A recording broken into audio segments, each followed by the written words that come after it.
जय जिनेन्द्र। मैं Rupal Jain Digambar Jain social group Navkar Bhilwara region से आप सभी के सामने सुलसा सती की कहानी प्रस्तुत करने जा रही हूँ।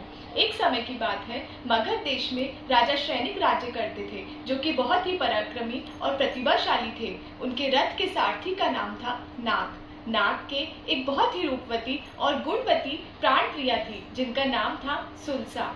सुलसा यद्यपि नाग सारथी की पत्नी थी, परंतु उनके रोम रोम में महावीर प्रभु के प्रति अपूर्व समर्पण का भाव था।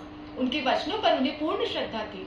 नाग सारथी का जीवन भी धन धान्य से पूर्ण था, लेकिन संतान का अभाव उन्हें पल पल सताता था। एक बार नाग सारथी दुखी थे। उन्हें उदासीन देखकर सुलसा ने उनसे दुख का कारण जानना चाहा। तब उन्होंने बताया कि संतान के बिना उनका जीवन शून्य सा प्रतीत होता है। तब सुलसा ने उन्हें कहा कि हे नाग सारथी, यदि आप चाहे तो दूसरा विवाह कर सकते हैं। तब नाग सारथी ने उन्हें कहा कि नहीं नहीं, मैं तो तुम्हें ही पुत्रवती देखना चाहता हूँ। तब सुलसा ने उन्हें धैर्य बनाते हुए कहा कि मुझे महावीर प्रभु के वचनों पर पूर्ण विश्वास है, और यदि हम विधि पूर्वक पूर्ण भक्ति भाव से धर्म की आराधना करेंगे तो निश्चित रूप से हमारी सभी इच्छाओं की पूर्ति होगी। अब उसके इस सम्यक्त की प्रशंसा सौधर्म इंद्र ने देवलोक में अपनी सभा में की। तब सभी सम्यकदृष्टि देव उनकी इस प्रशंसा से खूब प्रसन्नचित हुए। लेकिन एक मिथ्या दृष्टि देव, जिनका नाम हिरण्यगमेशी था, वह उनकी परीक्षा करने के लिए सुलसा के महल के द्वार पर साधु का भेष लेकर प्रकट हुआ और धर्म लाभ की आवाज दी। तब सुलसा ने धर्म लाभ की आवाज सुनकर अपने सभी कामों को छोड़कर तुरंत वहां पर आ गई और उन साधु महात्मा से आहार पाने के लिए विनती करने लगी। तब साधु महात्मा ने कहा कि नहीं नहीं, अभी हमें आहार पाने की आवश्यकता नहीं है। हमारे संग में एक मुनि महाराज जो कि व्याधिग्रस्त हैं, वैद्य ने उन्हें लक्षपात तेल से मालिश करने को कहा है। यदि वह तेल आपके पास हो तो हमें ला दीजिए। तब सुलसा ने बहुत ही गदगद होते हुए कहा कि हाँ हाँ, वह तेल मेरे पास है। उसके पास उस तेल के 3 घड़े थे। वह अंदर जाकर घड़ा ले आई, लेकिन जैसे ही वह पहला घड़ा लेके आई, उस देव ने अपनी माया रची और वह घड़ा तोड़ दिया।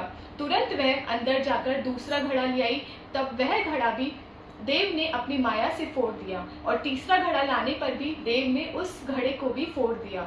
इस प्रकार अपनी मूल्यवान वस्तु के नष्ट होने पर सुलसा ने बिल्कुल दुख नहीं जताया। बस उसे एक ही बात का दुख और ग्लानि थी कि वह उस साधु महात्मा की अपनी वस्तु से मदद नहीं कर पाई। तब उसने कहा कि हे प्रभु, मैं कितनी अभागिन हूँ कि मैं आपकी मदद नहीं कर पाई। तब उस साधु महात्मा, जो कि देव था, वह तुरंत ही अपने कांतिमय और तेजस्वी रूप में प्रकट हुआ और कहा कि हे सुलसा, मैं आपकी परीक्षा लेने आया था और मैं आपकी दानशीलता और आपके सम्यक्त्व से खूब ही प्रभावी हूँ, और मैं आपको वरदान देता हूँ, क्योंकि मैं जानता हूँ कि आपको किस वस्तु की कमी है, किस चीज की कमी है, इसलिए मैं आपको 32 पुत्रों का वरदान देता हूँ। इस प्रकार हम समझते हैं कि सुलसा सती ने अपने वीतरागी प्रभु की आराधना के द्वारा अपनी सभी इच्छाओं की पूर्ति करी। वही सुलसा आगामी चौईसी में उत्सर्पणी काल में 15वें तीर्थंकर निर्मम बनेगी, क्योंकि सुलसा ने अपनी स्त्री पर्याय में, अपनी मनुष्य पर्याय में 16 कारण भावनाओं को भाया, अपने पाप कर्मों की खूब आलोचना की, उन्होंने अपने पुण्य की खूब अनुमोदना की और वीतरागी प्रभु के प्रति सम्यक दर्शन रखा। ऐसी महान सुलसा सती की हम आराधना करते हैं और उन्हें नमन करते हैं। वह हम सभी स्त्रियों के लिए प्रेरणा का स्रोत रही है। जय जिनेन्द्र।